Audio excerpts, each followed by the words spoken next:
जागो लोगो जगत के, बीती काली रात, हुआ उजाला धर्म का, मंगल हुआ प्रभात।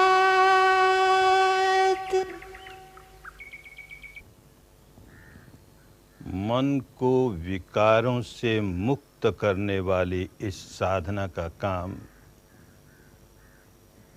हम सांस के प्रति जागरूक रहकर शुरू करते हैं और फिर आगे बढ़ते हैं तो शरीर पर होने वाली भिन्न भिन्न संवेदनाओं के प्रति जागरूक रहने का काम करते हैं। सांस नैसर्गिक स्वाभाविक जैसा भी है उसे साक्षी भाव से देखते हैं, तटस्थ भाव से देखते हैं और इसी प्रकार शरीर पर होने वाली इन भिन्न भिन्न संवेदनाओं को साक्षी भाव से देखते हैं, तटस्थ भाव से देखते हैं। कोई प्रतिक्रिया न हो इसके लिए सचेत रहते हैं। हमने केवल सांस और केवल शारीरिक संवेदनाओं को ही अपनी इस साधना का आलंबन क्यों बनाया, इसे समझना चाहिए। हमारे सांस का हमारे मन से और मन से ही नहीं, हमारे मन के विकारों से बहुत गहरा संबंध है, बहुत गहरा संबंध है। इसी प्रकार शरीर पर होने वाली इन भिन्न भिन्न संवेदनाओं का हमारे मन से और मन पर होने वाले इन विकारों से बहुत गहरा संबंध है और हमें तो अपने मन का निरीक्षण करना है और मन पर विकार कब जागे, कैसे जागे, इसका निरीक्षण करना है। इन विकारों की उत्पत्ति कैसे होती है, इन विकारों का संवर्धन कैसे होता है और इस विद्या के द्वारा ये संवर्धन कैसे रोका जा सकता है और धीरे धीरे अपना स्वभाव पलटते हुए उस अवस्था पर पहुंचते हैं जहां विकारों का प्रजनन होना ही बंद हो जाए। पुराने विकार जो एकत्र किए हुए हैं उनका निष्कासन होते होते होते चित्त विकारों से नितांत विमुक्त हो जाए, नए विकार बने नहीं। पुराने जो एकत्र थे उनका निष्कासन हो गया तो चित्त नितांत निर्मल हो गया। इसलिए इन दोनों का उपयोग करते हैं, सांस का भी और शरीर पर होने वाली इन संवेदनाओं का भी। साधक स्वयं देखता है, सांस का निरीक्षण करते करते स्वयं देखता है कि जैसे ही मन में कोई विकार जागा, कोई पुरानी बात याद आई, उसको लेकर के विकार जागा, कोई क्रोध जागा, कोई भय जागा, कोई वासना जागी, जो विकार जागा, जागते ही सांस ने अपनी स्वाभाविकता खो दी। अब सांस स्वाभाविक नहीं रहा, जरा सा तेज हो जाएगा, जरा सा भारी हो जाएगा। साधक तो साक्षी भाव से देख रहा है, उसमें कोई परिवर्तन करने का काम उसका नहीं है। विकार जागा है और सांस जरा सा भारी पड़ गया है, तेज हो गया है। देखते देखते विकार दूर हुआ और जैसे ही विकार दूर हुआ सांस फिर स्वाभाविक हो गया। ओ, तो स्पष्ट मालूम होता है अनुभूतियों से मालूम होता है कि हमारे सांस का हमारे मन से और मन के विकारों से गहरा संबंध है। इसी प्रकार शरीर की संवेदनाओं को देखते देखते, साक्षी भाव से देखते देखते ये बात स्पष्ट होती है कि मन में कोई भी विकार जागे, उसके साथ साथ शरीर में कोई न कोई संवेदना जागती ही है। जैसे क्रोध जागा, जैसे ही क्रोध जागा सारे शरीर में गर्मी महसूस होने लगेगी, धड़कन बढ़ जाएगी, तनाव बढ़ेगा। ये सारे के सारे लक्षण क्रोध की वजह से शरीर पर होने वाली संवेदनाओं के हैं। इसी प्रकार जो भी विकार मन में जागेगा, यहां तक कि मन में कोई शब्द भी जागेगा तो शरीर पर एक संवेदना के साथ जागेगा। यह निसर्ग का नियम है। हमारे देश के उस महापुरुष ने जिस वैज्ञानिक ढंग से शरीर और चित्त के पारस्परिक संबंधों को विश्लेषण कर करके देखा, तो ये बात बड़ी स्पष्ट समझ में आई कि सब्बे धम्मा वेदना समो सरणा। पुरानी भाषा में धर्म कहते थे चित्त वृत्ति को। चित्त जो कुछ धारण करे, जो कुछ धारण करेगा, शरीर के संवेदनाओं के साथ उसका बहाव शुरू हो जाएगा। प्रकृति का नियम है।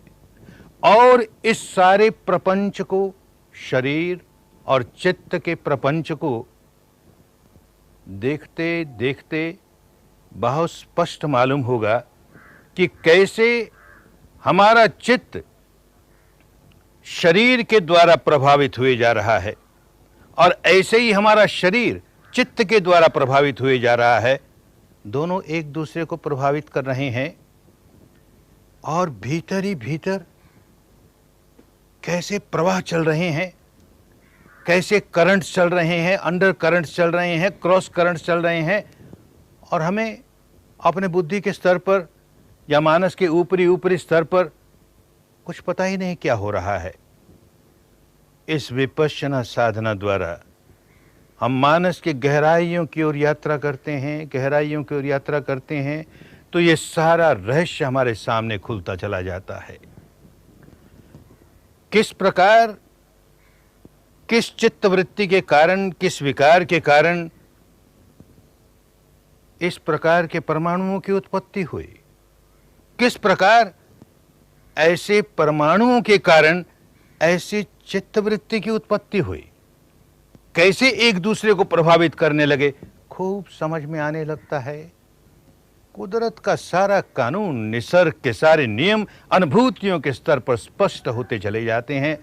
और जब अपने बारे में, अपने भीतर कुदरत का कानून स्पष्ट होते जाता है, तो बाहर की दुनिया का कानून भी अपने आप स्पष्ट होते जाता है।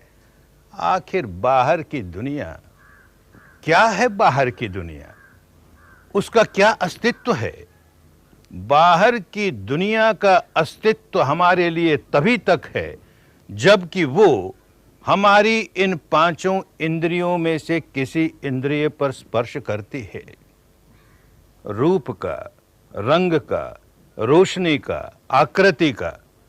इसका संसार तभी तक हमारे लिए संसार है जबकि ये हमारे चक्षु के, आंख के दरवाजों को आकर के स्पर्श करते हैं। अगर आंख न हो, जिस व्यक्ति के पास जन्म से आंख ही नहीं है, वो कभी जान ही नहीं पाएगा कि इस संसार में कोई रंग भी होता है, कोई रूप भी होता है, कोई रोशनी भी होती है।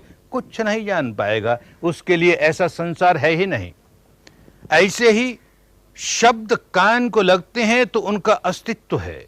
शब्द के संसार का अस्तित्व हमारे लिए तभी है जबकि वो हमारी कान की इंद्रिय पर लगते हैं। ऐसे ही गंध का संसार हमारे लिए तभी तक है जबकि हमारे नाक को स्पर्श करता है। रस जब हमारे जीभ को स्पर्श करता है, कोई स्पर्शव्य पदार्थ जब हमारी त्वचा को स्पर्श करता है, तो ही उसका अस्तित्व है, अन्यथा अस्तित्व नहीं। तो ये बाहर की दुनिया का भी हमारे मानस से क्या संबंध है, ये बहुत स्पष्ट मालूम होने लगता है। सांस को देखते देखते देखते मन सूक्ष्म होता गया, सूक्ष्म होता गया, सूक्ष्म होता गया, तो तीक्ष्ण होता गया, तीक्ष्ण होता गया, अधिक से अधिक संवेदनशील होता गया, संवेदनशील होता गया, तो शरीर पर होने वाली ये संवेदनाओं की अनुभूति करने लगा। और जब काम शुरू होता है तो शरीर की स्थूल स्थूल संवेदनाएं, घनीभूत संवेदनाएं, अधिकतर अप्रिय संवेदनाएं ही सामने आती हैं। सारा मार्ग स्थूलता से सूक्ष्मता की ओर जाने का मार्ग है। आरंभ हमेशा स्थूल सत्यों के अनुभव से होता है और आगे बढ़ते हैं तो उससे सूक्ष्म, उससे सूक्ष्म, उससे सूक्ष्म। चित्त जितना जितना समता में स्थित होता है उतना उतना निर्मल होता है, और जितना जितना निर्मल होता है उतना उतना तीक्ष्ण होता है।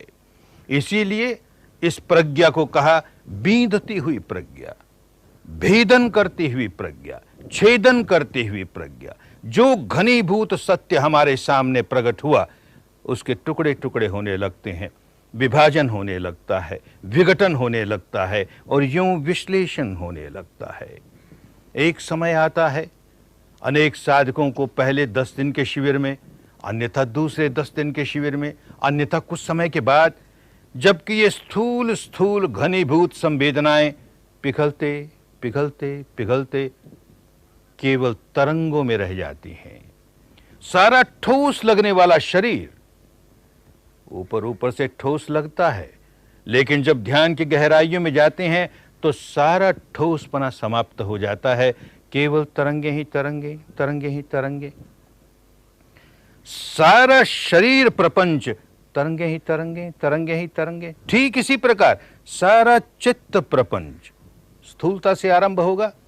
चित्त में जैसे ही कोई भावावेश जागा, क्रोध का जागा कि भय का जागा कि वासना का जागा, तो बड़ा घनीभूत होकर के आया और हम उसे साक्षी भाव से देख रहे हैं, तटस्थ भाव से देख रहे हैं। अब होने लगा, उसका विभाजन होने लगा, विघटन होने लगा। होते होते होते वो भी केवल तरंगे ही तरंगे, तरंगे ही तरंगे। सारा शरीर तरंगे ही तरंगे, सारा चित्त तरंगे ही तरंगे, चित्त वृत्तियां तरंगे ही तरंगे। जब इस अवस्था पर साधक पहुंचता है और पकता है तब उसका अध्ययन और आगे बढ़ता है। एक वैज्ञानिक की तरह अध्ययन करना है। किसी बात को इसलिए नहीं मान लेना कि हमारे गुरु महाराज ने कहा है इसलिए ठीक होगा, भगवान बुद्ध ने कहा इसलिए ठीक होगा, अमुक शास्त्र ऐसा कहते हैं ठीक होगा। लेन देन नहीं, हमारी अनुभूति पर क्या उतर रहा है। तरंगे ही तरंगे, तरंगे ही तरंगे, सारा शरीर तरंगे ही तरंगे। आंख पर ध्यान गया, तरंगे ही तरंगे। कान पर ध्यान गया, तरंगे ही तरंगे। नाक पर ध्यान गया, तरंगे ही तरंगे। जीभ पर ध्यान गया, तरंगे ही तरंगे। सारे शरीर की त्वचा और भीतर तक तरंगे ही तरंगे, तरंगे ही तरंगे। अचानक कोई शब्द आया, एक शब्द आया और कान से टकराया तो साधक देखता है तरंगे ही तरंगे। कोई रूप आंख से टकराया, तरंगे ही तरंगे। कोई गंध नाक से टकराई, तरंगे ही तरंगे। कोई रस जीभ से टकराया, तरंगे ही तरंगे। कोई स्पर्शव्य पदार्थ त्वचा से टकराया, तरंगे ही तरंगे। ऐसे ही हमारा मानस भी तरंगे ही तरंगे, और मानस पर कोई विचार उठा वो भी तरंगे ही तरंगे। तो पकंपितो पकंपितो सब्बो लोको पकंपितो। ये केवल 3.5 हाथ की काया ही नहीं, बाहर के जितने आलंबन हैं तरंगे ही तरंगे, तरंगे ही तरंगे।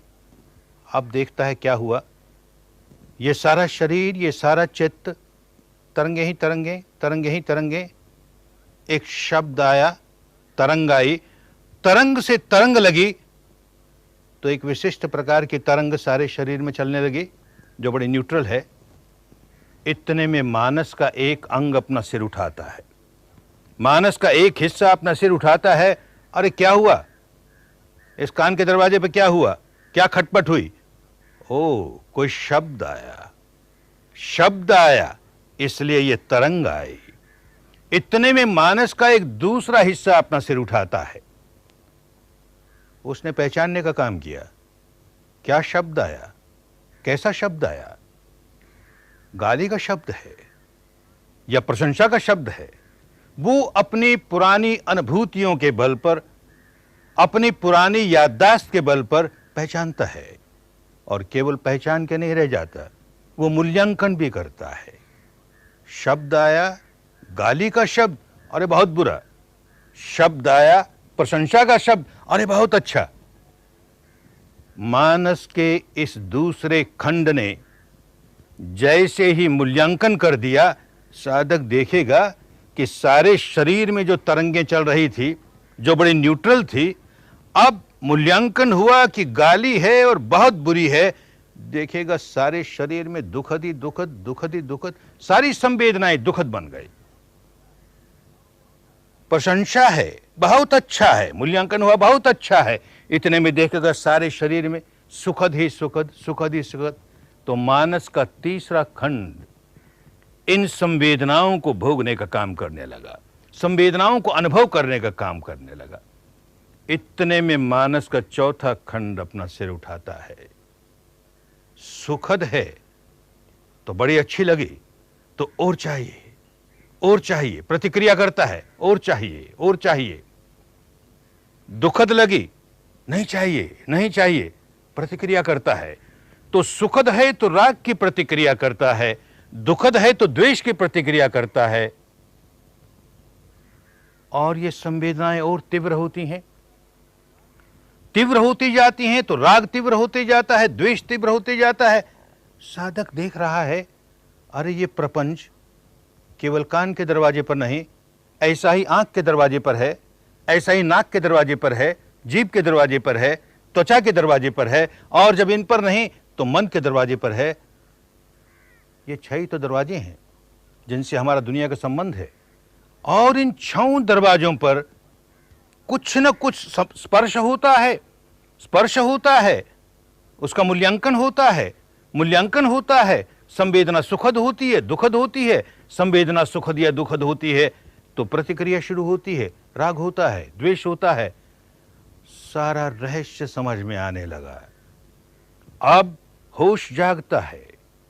ये इंद्रियों पर भिन्न भिन्न विषय स्पर्श करते ही रहेंगे, और ये मानस का हिस्सा मूल्यांकन भी करेगा, तो वेदनाएं भी सुखद होंगी, दुखद होंगी, लेकिन हम प्रतिक्रिया नहीं करेंगे।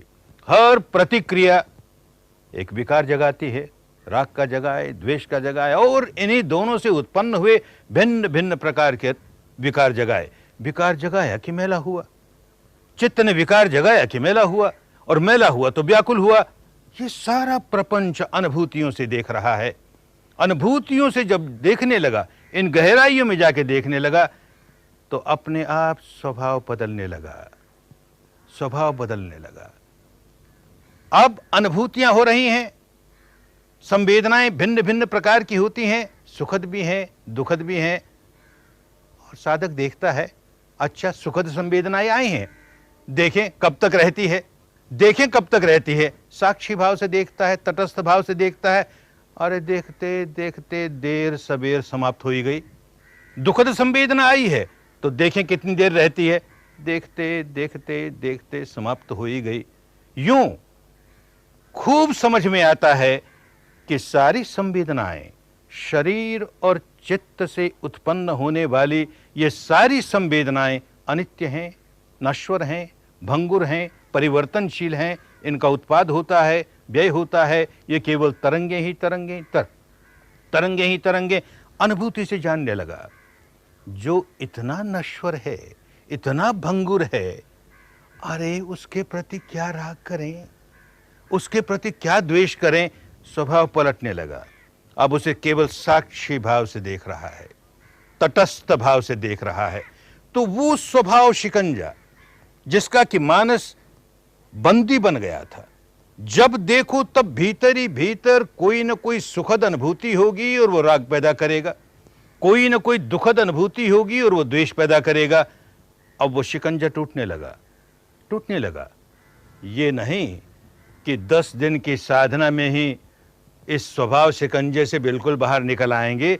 एक रास्ता मिलता है कि मानस के गहराइयों तक पहुंच कैसे हो। ये शरीर पर होने वाली संवेदनाएं हमारे अंतर मन से जुड़ी रहती हैं, हमारा अंतर्मन प्रतिक्षण शरीर के संवेदनाओं के साथ जुड़ा रहता है और प्रतिक्षण प्रतिक्रिया करते रहता है। हम धर्म के बारे में बहुत अच्छी अच्छी बातें जो सुनते हैं, उनका हमारे मानस पर जो असर होता है वो केवल सतही ऊपर ऊपर होता है, बुद्धि के स्तर पर होता है, और वो सारे मानस का मुश्किल से 5% होगा।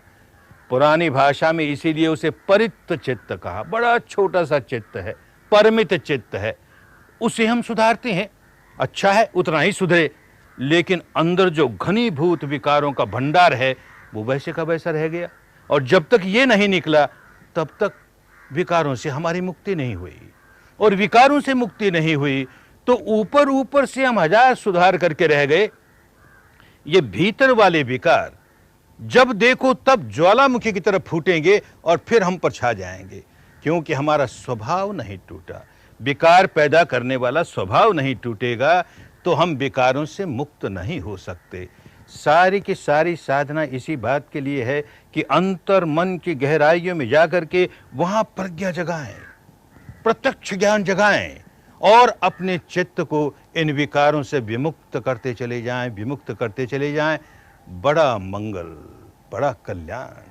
विकारों की विमुक्ति में मंगल ही मंगल, कल्याण ही कल्याण, कल्याण ही कल्याण।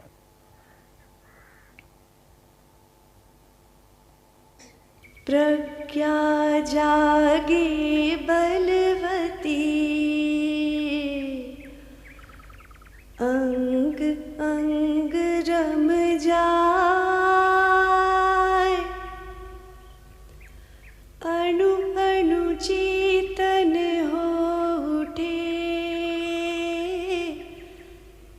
चित्त शांत हो